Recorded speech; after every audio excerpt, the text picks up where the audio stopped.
Bonjour, je m'appelle Kader et je vous présente Marseille, ville dans laquelle l'association Eurocircle est basée. Nous allons vous expliquer par quels moyens les citoyens européens influencent les politiques européennes et comment nous pouvons faire entendre notre voix. Mais tout d'abord, nous allons entendre la voix de quelques citoyens sur la manière dont ils vivent leur citoyenneté. Toujours évident pour Amadou Iza, citoyen français, de parler citoyenneté européenne, quand à l'échelle nationale déjà, on ne se sent pas entendu ni représenté. Bonjour, je m'appelle Isa Madi, j'ai 27 ans, je suis jeune diplômée, je viens d'avoir mon Master 2 en action humanitaire internationale. Je suis née à Marseille, j'ai grandi à Marseille et là en ce moment je vis à Paris. Citoyenne française, oui, ça dépend des jours, ça dépend de la période. Est-ce qu'il y a quelque chose qui t'empêche de te sentir pleinement citoyenne? Quand je suis en France, avec tout ce qui se passe, les montées d'islamophobie, de négrophobie, tout ça, citoyenne française de seconde zone, comme il dit Kerry James. Citoyenne européenne? Citoyenne européenne, peut-être un peu plus. Si tu rencontrais un représentant des politiques européennes, qu'est-ce que tu aurais envie de dire? Ce que j'aimerais voir améliorer en Europe, c'est peut-être un peu plus de, pas d'homogénéité, mais un peu plus de bienveillance envers les étrangers qui arrivent, envers les réfugiés qui arrivent, surtout en ce moment. Ouais, un peu plus de bienveillance. Je suis Gianni Amadou, représentant du collectif jeune de l'AFAP, donc l'Association des familles africaines de Provence, et je suis aussi animateur d'atelier écriture. Est-ce que le mot citoyen t'est familier? Est-ce que ça a un sens pour toi? Pour moi, il a tout son sens dans les valeurs de la cité. Donc tu te sens concerné par l'évolution de la cité? Oui, totalement, de plus en plus, surtout maintenant que je fais des ateliers écriture. Donc oui, je suis de plus en plus engagé dans la citoyenneté, on va dire, autour de moi. Est-ce que tu te sens citoyen français? Je me sens citoyen français, ça dépend des jours. Et citoyen européen?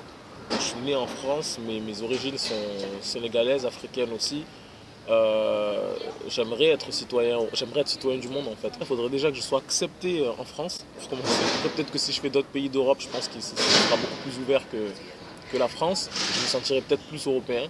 Mais actuellement, il faudrait déjà que je fasse un travail pour me sentir encore plus français et que la France m'accepte encore plus pour pouvoir me sentir citoyen européen.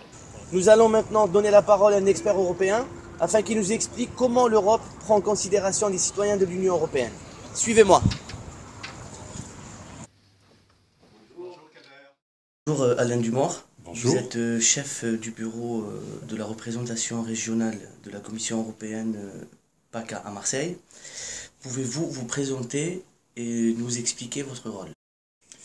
Eh bien, moi, je suis responsable donc, du bureau de la Commission à Marseille, avec comme compétence relations publiques, relations avec les médias et surtout le suivi des projets qui sont financés par l'Europe dans toutes nos belles régions du Sud, la Provence, Alpes-Côte d'Azur, l'Occitanie et la Corse.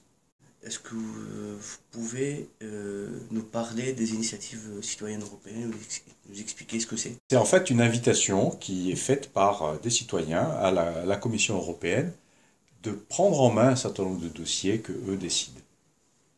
Donc c'est une sollicitation démocratique pour que la Commission traite un sujet particulier qui soit évidemment de la compétence de l'Union. Est-ce que vous pouvez nous dire quels sont les critères pour pouvoir proposer une initiative citoyenne européenne? C'est très simple, hein. Donc déjà il faut que ça soit dans le domaine communautaire.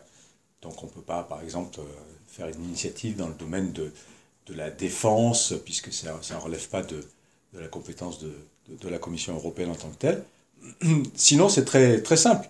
Il suffit de 7 citoyens, 7, donc c'est pas beaucoup, qui soient originaires de 7 pays de l'Union européenne différents, pour que on fasse une demande donc, auprès de la Commission européenne sur un sujet particulier, et pour que l'initiative soit déjà enregistrée. Alors, pour que ça fonctionne, évidemment, il faut un certain nombre de signatures à cette initiative. Et le seuil, c'est 1 million. 1 million de citoyens donc, qui signent, qui soient des personnes, n'est-ce pas, pas des organisations, même si une organisation peut parrainer, mais ce sont vraiment des citoyens qui le signent, soit par écrit, soit sur Internet, et au moins 7 pays différents de l'Union européenne. Puisque depuis 2012, il y a 63 initiatives qui ont été déposées. Donc c'est quand même beaucoup. Et sur les 63, il y en a 43 qui sont en cours, qui ont été retenus. Comment une initiative citoyenne, comment influence-t-elle les politiques, les institutions européennes? Enfin, est-ce qu'il y a vraiment, est-ce qu'on entend? Est-ce que quand les dossiers sont traités, c'est vraiment pris en compte? Tout récemment, donc suite à une initiative des citoyens qui a été adressée il y a 2 ans à la Commission européenne sur l'eau, le recyclage de l'eau, la qualité de l'eau réutilisée, vous voyez, le recyclage de l'eau, donc bon, il faut quand même un minimum de qualité. La qualité de l'eau potable fait l'objet maintenant d'une proposition de la Commission européenne. Et c'est parti d'une demande des citoyens. Ça n'a pas été une initiative particulière de la Commission. Donc, vous voyez comme quoi ça a un peu bousculé dans l'agenda, effectivement, législatif, ce que la Commission devait faire. Et on est dedans. Donc voilà un exemple. Parmi d'autres, il y a d'autres projets qui aboutissent d'une manière ou d'une autre, puisque les sujets tels qu'ils sont soulevés, donc on parle aussi sur la qualité des sols, donc on parle beaucoup d'environnement dans ces domaines-là, forcément c'est des préoccupations des citoyens. Ce sont des sujets qui sont traités, soit directement, soit dans d'autres paquets législatifs. Donc dans tous les cas, c'est considéré. On veut savoir qui organise les consultations publiques européennes.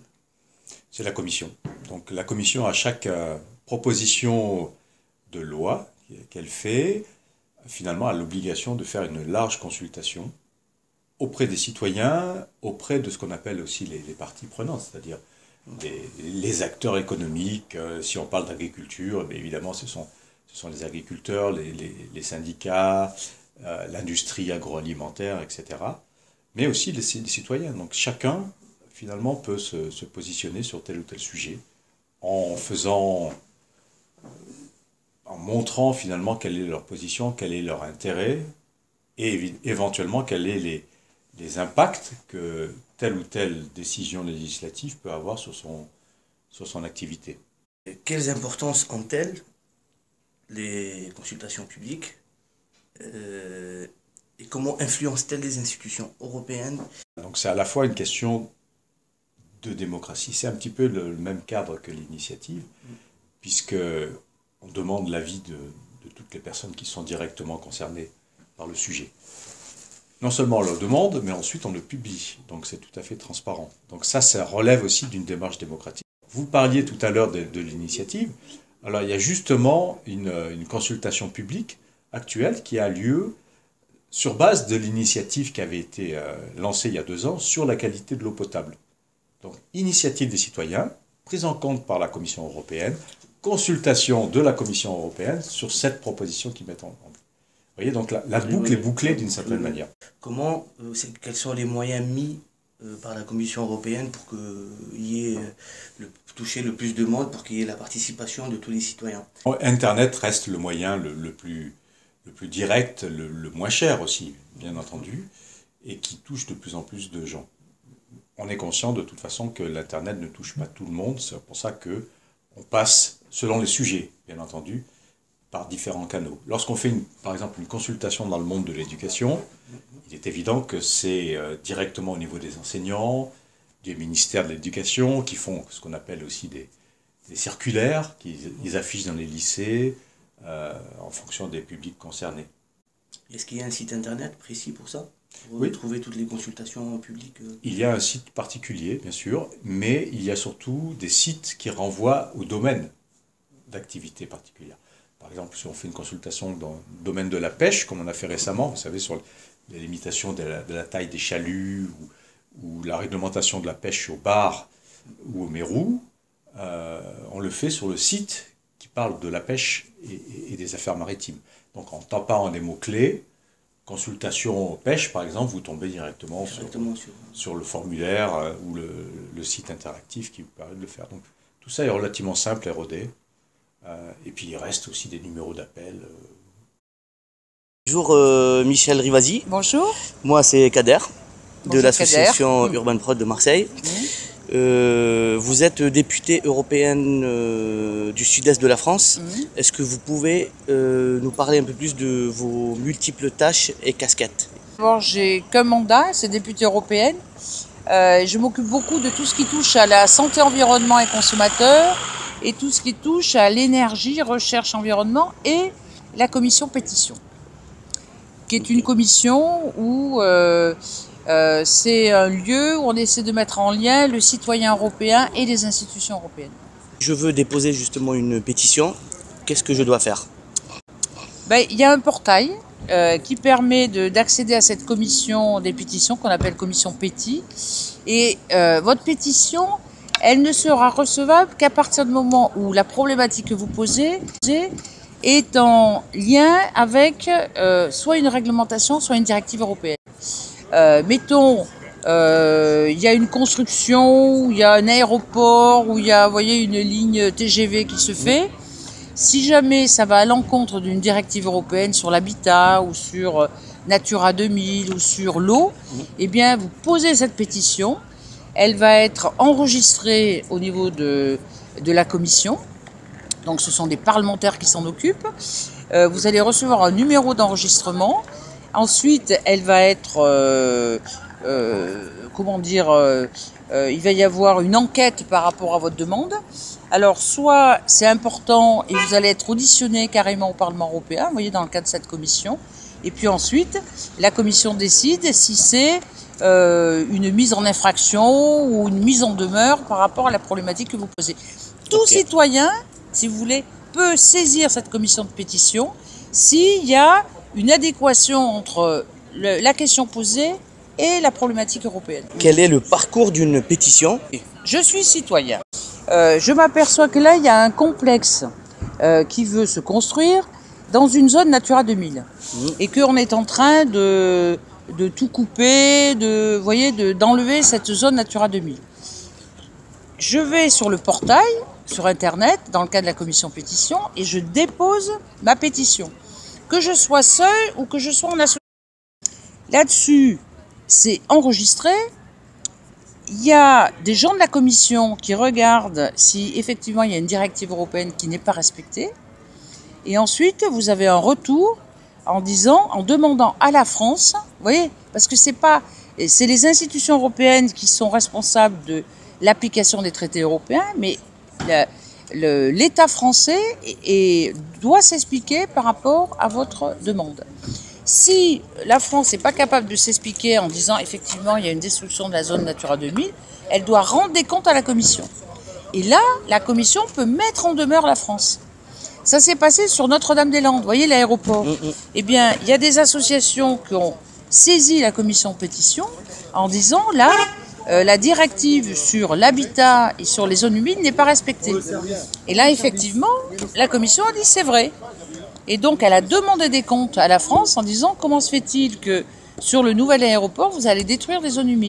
Donc, c'est très important la commission des pétitions parce que c'est un lien direct entre des citoyens, des associations et les institutions européennes qui vont demander des comptes aux États membres. Je suis Ophélia Yegan, je suis arménienne, je suis en France depuis 2011.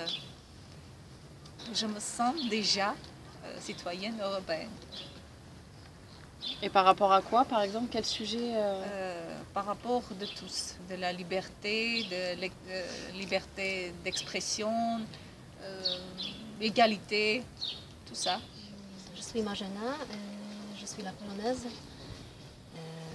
Je suis en France il y a 2 ans, presque 2 ans. Alors, première question, est-ce que vous vous sentez citoyenne européenne? Oui, bien sûr. Parce que j'ai le même droit que les Français ici. Par exemple, je crois que je me sens la citoyenneté européenne plus fort ici quand je suis en France que dans mon pays. Connaissez-vous vos droits en tant que citoyenne européenne? Oui, je suis la magistère des droits. J'étudie la loi européenne. Je m'appelle Jessica.